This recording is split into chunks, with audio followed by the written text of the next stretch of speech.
सावित्रीबाई फुलेच माझे त्रिवार वंदन. आदरणीय व्यासपीठ, गुरुजन वर्ग आणि माझे बालमित्र आणि इथे उपस्थित तमाम नागरिकांना स्वातंत्र्य दिनाच्या कोटी शुभेच्छा.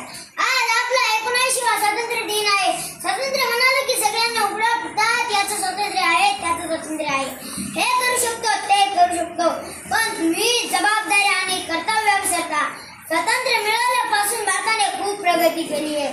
सुईला छिद्र पाडता येत नव्हतं, आता चंद्रावर पाऊल ठेवला आहे. विज्ञान, तंत्रज्ञान, शेती, उद्योग धंदे याची भरभराट चालली आहे. पण गरिबी श्रीमंती जरी वाढत चालली आहे.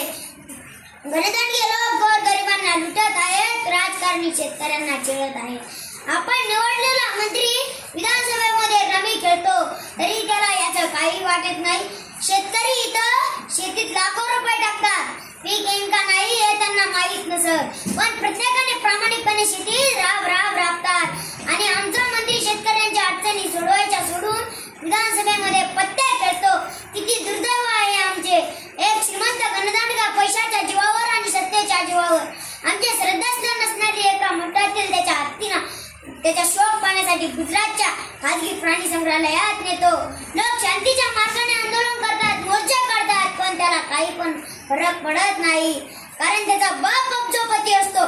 पैशाने तो काही पण विकत घेऊ शकतो, पण त्या गणदांडग्याने आणि त्याच्या बापाने एक लक्षात ठेवावे, पैशाने तुम्ही प्राणी विकत घेता, लोक विकत घेता, पण आमचा स्वाभिमान कधीच विकत घेऊ शकणार नाही.